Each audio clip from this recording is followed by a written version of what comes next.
Please, you have to save my brother. He said he's going to the factory by the ropeway. Factory? Throughout the years, that argument of whether or not the PlayStation is better than the Nintendo 64 and vice versa is one that's always raged on. One argument I do think the PlayStation has for its side of things is the inclusion of light gun games, which is something that the 64 just never had. I mean, for starters, on the PlayStation you got Time Crisis, the first entry for one of the best light gun series of all times. Then there's also things like Point Blank, a really good port of Lethal Enforcers, and then case in point, Resident Evil Survivor. Resident Evil. A spin-off for the popular survival horror series and an entry which seems to have almost been entirely forgotten, being an off-rails light gun game that just sort of came and went without much of a fuss. Then again, it might not have even been a light gun game at all depending on where you lived at the time. It seems that Australian versions of games and consoles always got the short end of the stick. We got outright gimped versions of both the Nintendo 64 and the Xbox as an example, and I doubt that anyone forgets that censored version of Grand Theft Auto 3 as well. But this was one time when the versions of the game in America were the ones that had to suffer, primarily because this was around the time of the horrible Columbine shootings. So for US copies of the game, Capcom thought they were better off to remove the option to play through with a light gun entirely. The thing is though, after having finished this with both a light gun and a controller, I think actually the controller is the better way to play through the game. What? And seeing as Resident Evil 4 VR has just come out, I thought it might be worth going back and taking a look at the first time the series ever threw us into a first-person perspective. Hey! So how about we enter that survival horror one more time? Resident Evil. Despite how crappy Survivor might be, I still think it's better than the Resident Evil films, especially those later ones in the series. But you can't ignore the value of a good scary movie, especially with it being around Halloween and all that, and right now there's no better place for that than with Shudder. Report. Despite living in a third world country like Australia, I can still appreciate the good value of a horror movie, and there's no better place for that than Shudder. Yeah, Shudder is a streaming service similar to Netflix, but it's one that just focuses on the best genre of them all. They're currently in the midst of their 61 Days of Halloween, a 2-month-long celebration of movies and TV shows. For $5.99 a month or $56.99 a year, you can watch a whole heap of titles on your iPhone, Apple TV, Xbox or Chromecast, among a bunch of other platforms, all of which is ad-free. The same of which can't be said for my own content, clearly. There's some really good movies on here too, like Reanimator and its sequel. There's a bunch of the Halloween films, not to mention Society, which still has some of the best body horror you're ever going to see, outside of walking into the change room at a retirement village. Shudder's got a curated collection of horror, thriller, and supernatural content, including titles like Vicious Fun, The Mortuary Collection, and Psycho Goreman, plus exclusive documentaries and the brand new Creepshow TV series. Also included is a movie I've never seen online anywhere, which is Night of the Demons. Yeah, this movie right here has Linnea Quigley in her prime. And it's also, I think, the only movie I've ever seen where a woman shoves some lipstick into her boob. Do you guys have sour balls? I've got a pretty good deal going on with these guys at the moment, and if you want to try the whole thing out for free for 30 days, well, you've only got to go over to shudder.com and use that promo code GMAN to get started. Now, for the longest time, Survivor has had this reputation of being one of the worst games in the entire series, and it is definitely far from being great, but in some ways I also kind of look at it as a bit of a pioneer for the franchise. It's one of, if not the first game in the series to use actual 3D environments instead of just pre-rendered backgrounds, but it's also one of the first games in the series to use that first-person perspective. It's just that it is pretty basic when it comes to the gameplay side of things, feeling like the bare minimum amount of work has actually gone into it. I mean, check out this art for the main character. It's like the artist couldn't even be bothered finishing off the rest of his hands and pants. There's no typewriters or ink ribbons to worry about here. Instead, you're given a limited amount of continues, and when you're killed, the game's going to restart you a couple of areas back as if nothing ever happened. Then if you lose all of those lives, you're able to save your progress, holding on to all the weapons and ammo you've acquired up until that point, which I guess is supposed to make future playthroughs a bit easier. It's a real arcade-like format to play through the game, which does make it kinda weird considering it was developed for the home consoles from the ground up. There's never any kind of puzzles to worry about, and when it comes to items, you really only just need to find a key to a locked door. But then, 99% of the time, the item itself is no more than one room away from the locked door itself. Still though, I can't help but kinda like the whole thing. Maybe because for me, there is some kind of element of nostalgia to it. What do you mean? I do remember renting this with a mate from the video store and the two of us playing through it in a single afternoon. And I reckon that in the same time it's going to take me to talk about it in this video, someone out there could almost finish it in roughly the same amount of time. It was all my fault! Survivor opens up with a cinematic showing a helicopter crashing on the outskirts of Sheena Island, which is owned by Umbrella Corporation. And you then soon get thrown into the shoes of the pilot, suffering from a classic case of injury-based amnesia. Early on, he starts to form the impression that his name is Vincent and that he's somehow responsible for the outbreak of the T-virus, though any self-respecting RE fan knows, of course, that that is absolute horseshit. Vincent, this is all your fault. The goalpost kind of shifts around a bit at that point until your main objective just becomes to get the hell off the island, escorting two kids out along the way named Lily and Lot, trying to catch a train, which is the only way out of town. Kind of sounds familiar, doesn't it? In fact, there's even a direct reference to Leon Kennedy at 1.2, which I think might be one of the only main connections in the story to the other games.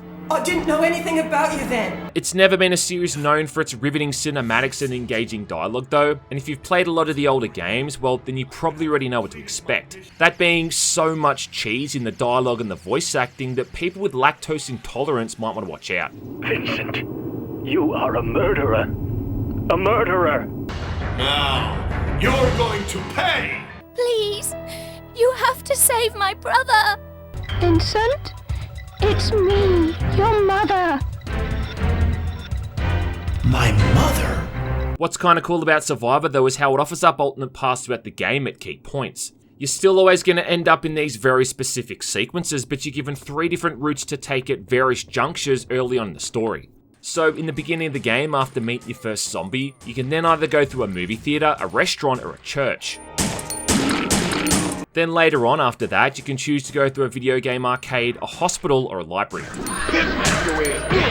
This also affects the kinds of enemies you're going to encounter along the way, even changing who that secondary antagonist ends up being for the end of the story. Oh, sorry, spoiler. Now, you're going to pay! The route you take also affects which handgun upgrade you're going to come across. You start off with Handgun A, which is a pretty basic run-of-the-mill pistol, and if you've played any of the Resident Evil games, well, you're going to know that that pistol is about as effective as bad breath. And upgrading this piece of shit early on is pretty important. So if you head to the hospital, you'll find Handgun B. In the arcade, you'll find Handgun C, and in the library, it's Handgun D. Yeah, and you better get used to these handguns, Sonny Jim, because you're going to be using these for the majority of the game. Pistol ammo is infinite, so you've really only got to worry about keeping an eye on your remaining magazine ammo, and then considering the reload times, which is the main difference between all of these pistols. I mean, Handgun B, for instance, fires super quickly, but it does bugger all damage, making headshots essential. Handgun C is like a combination of a decent firing rate and power, whereas Handgun D has low magazine size but does high damage. Plus, it wouldn't be a Resident Evil game without a shotgun, grenade launcher, or a Magnum revolver. And it almost kind of requires you to save up ammo for these weapons for the final boss, because that thing is so fucking spongy, even by RE standards. And it soaks up bullets like they're little more than a slap on its mutated ass cheeks. Despite not really shaking up the formula when it comes to the combat, there is still something kind of awesome about shooting zombies from this perspective. Especially, like I said, considering it hadn't really been done before in the series. This might not seem all that unique anymore with the recent release of Resident Evil 7 and getting chased around by a 9-foot-tall vampire MILF in Resident Evil 8, but for the time it was kind of hard to ignore just how cool this new perspective was. As a guy with a pretty well documented fondness for first-person shooters, being able to see zombies, lickers, and hunters from that view mode, and having them mere inches away from your face, well, it was pretty damn awesome. Surprise, motherfucker! Otherwise, it just played out very similar to the shooting in the other games. And it's kinda never made sense to me how reviewers back in the day would say that the shooting was slow and kinda use it as a negative, when it really was about the same exact pace as the shooting in the other games in the series. So I just kind of feel like if you're going to criticize the shooting in this one, well, then that really means you're criticizing the entire series up until that point. But the thing that made Survivor so unique was its control scheme, right? The option to play through the game with that G-Con 45, one of the best peripherals of all time, along with the magic wand. But sadly, that doesn't stop this from being a really clunky and awkward experience. I mean, check this out, right? To move forward, you press the trigger once and hold it down. Then to turn left or right, you use the A or the B buttons on the side of the controller. And it's really just an adaptation of the tank controls from the fixed perspective games into that first person mode. There's no strafing or anything like that, and you can't move and shoot at the same time. So if you hated those controls before, well, then this isn't going to win you over.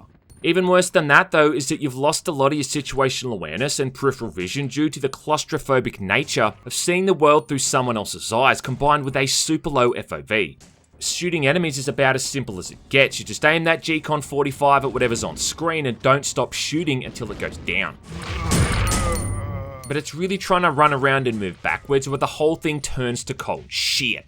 Running is done by pressing down the trigger, but then also pressing it again shortly after. The timing for this though seems to be really inconsistent, and it seems if you wait just that little bit too long, it just doesn't work, and that becomes a right pain in the ass when you're trying to run away from enemies. You'd think that maybe pulling the trigger twice would make you run instead. I mean, it makes more sense if you think about it, but instead, pulling the trigger twice makes you move backwards. What?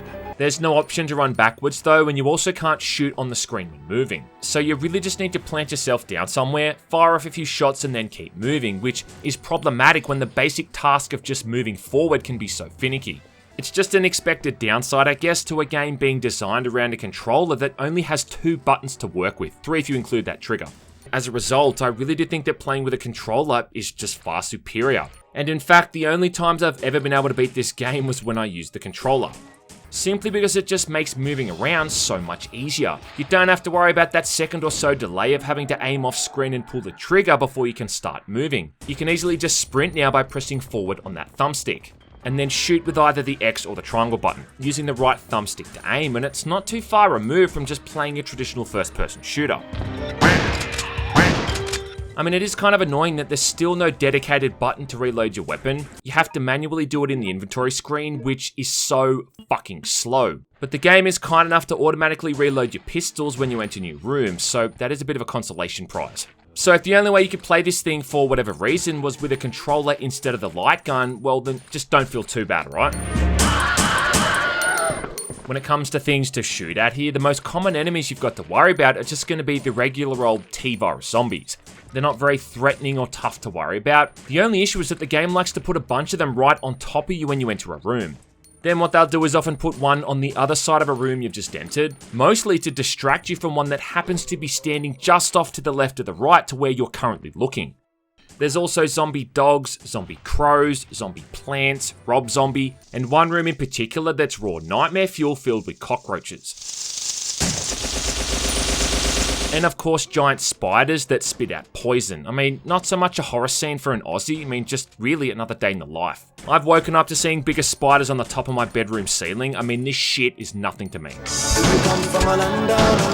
What's not gonna come as a shock to anyone who's played an RA game before either is that both the lickers and the hunters make a return, and they're easily the most annoying enemies in this entire game. I hate the sounds they make, I hate the way they look, I just hate them. I hate them! And I think this might mark another first time for this series, where it's the first time we saw both of these assholes together in the same game. It's like seeing Robert De Niro and Al Pacino sitting across from one another in that diner scene from Heat.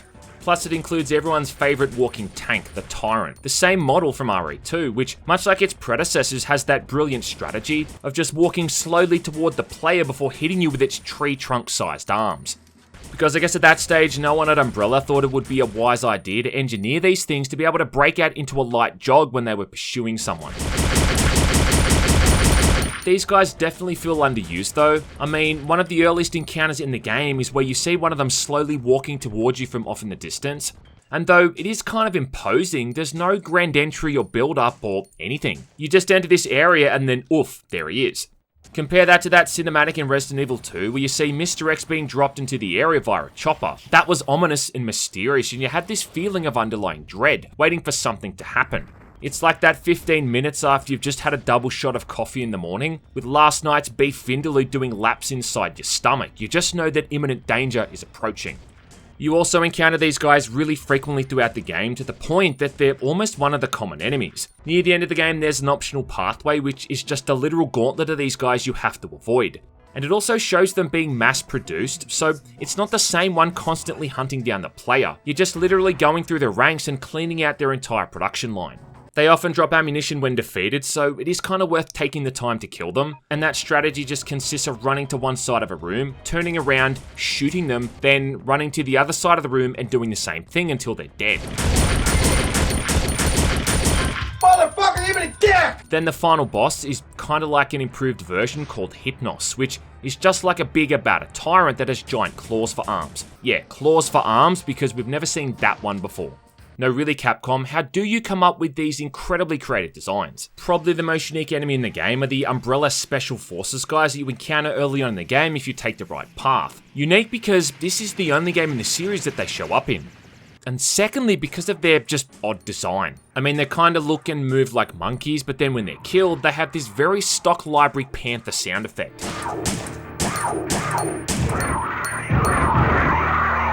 Keeping our amnesia-suffering protagonist on his feet against all these assholes is done by ingesting a healthy diet of red, green, and blue herbs. Or if you're a total scrub, dousing yourself in a first aid spray. Probably the dumbest thing the game does is whenever you take damage from an enemy, the camera spins around to center that enemy in the middle of the screen. And I guess this has been done so you know where you're getting hit from and then can shoot whatever's attacking you, but it's a bit of a nightmare when you're just trying to run past enemies. Enemies often respawn when you re-enter rooms, and ideally you just want to run past them. I mean, it's almost like running past enemies is a common hallmark of the series' gameplay. So you try to run past that enemy only for the camera to snap onto them when you take a hit and completely ruin your momentum. And I don't think I've ever played another game that does this. You want to know why? Because it makes no fucking sense. Just makes it feel like the game wants you to take that extra time to try to clear out every single room, which might on some level be a way that they've tried to extend the length of the campaign. Considering otherwise, it's really not all that long and can be finished in an hour or much less if you know what you're doing. Again though, not a bad thing considering a lot of RE games are designed for multiple runs. The only thing is that Survivor doesn't really motivate you to do so. I think outside of the handguns it has all of one unlockable, which is expectedly a rocket launcher. And to get that, you have to get through the entire game with a perfect rank, though I'll be buggered if I'm about to do that shit.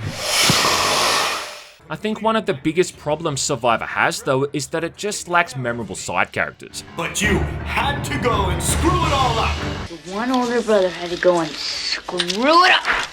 Resident Evil 1, for instance, had Barry if you were playing as Jill, or Wesker if you're playing as Chris. This place is crazy. Yeah, there's a lot of layers to both those onions. Hurry! Then Resident Evil 2 had Ada Wong if you were playing as Leon, and annoying as she was, Sherry if you played as Claire. Then of course the third game had old mate Carlos. And they were just interesting ancillary characters that helped to flesh the game world out. Are you sure about that? In Survivor, you're really just interacting with these two annoying little shitheads, who I'd just as happily let them get their heads lopped off by a hunter as I would help them escape the island. So overall, this definitely ain't a great game, and I used more than a few four-letter words when I was playing it, but there is still some charm to it, I do think. What do you mean? There's just always been something so appealing to me about those late 90s and early 2000s PlayStation visuals. The low polygonal look to everything combined with the PS1's insane amount of dithering, and the limitation the artists have had with the textures and the modelling. I think there's a saying which is something along the lines of creativity through limitation, which means that when an artist is limited in what they're working with, in this case a technology for the time, it can actually drive creativity and achieve better results. And that's why I think these older games end up looking so appealing artistically. It's easy to overlook these kind of things because of how basic the engine is, but it still has some really cool looking areas. Like this one here inside this hospital room. They say a picture tells 1,000 words, and you can simply tell by looking at this place that something horrible's happened here. What do you mean? It did look pretty average for the time, but ironically, it's somehow become more charming as the years have gone by. And there's a reason why so many games these days, especially indie games, are still trying to replicate this aesthetic. The vibe is depressing and unsettling. The music captures that feeling of being stuck in this nightmarish environment with the thought of salvation being completely impossible. Yeah, basically, again, life in 2021. Plus, above all that, it's Resident Evil, man. And even the bad Resident Evil games are still fun to play to some extent, well, most of them. Tell me the truth. I think the main issue this one has is that Resident Evil Code Veronica would be out on the Sega Dreamcast barely a month later, and it just makes this thing look archaic in comparison. This was really coming up to that cusp of gaming, going into the next generation with the Xbox, the GameCube, and the PlayStation 2. In fact, 2000 was the year the PS2 came out, and the leap visually between the two consoles was just humongous. Humongous. So it kinda made sense that no one's really gonna give this thing a look when they had something like Code Veronica on the horizon. Not to mention, Code Veronica actually had an established character on the front line with Claire Redfield, one of the best girls in the series, after Jill, Shiva, and Rebecca of course. But I mean, damn son, you've got Claire here in all her glory, along with dual pistols and a choker around her neck. I mean, yeah, I'd play that.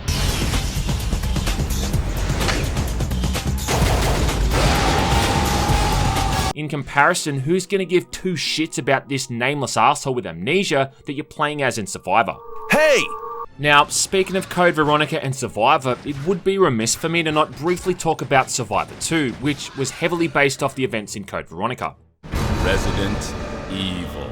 And despite all of the crap that Survivor gets, I think it really does pale in comparison to just how dreadful Survivor 2 is.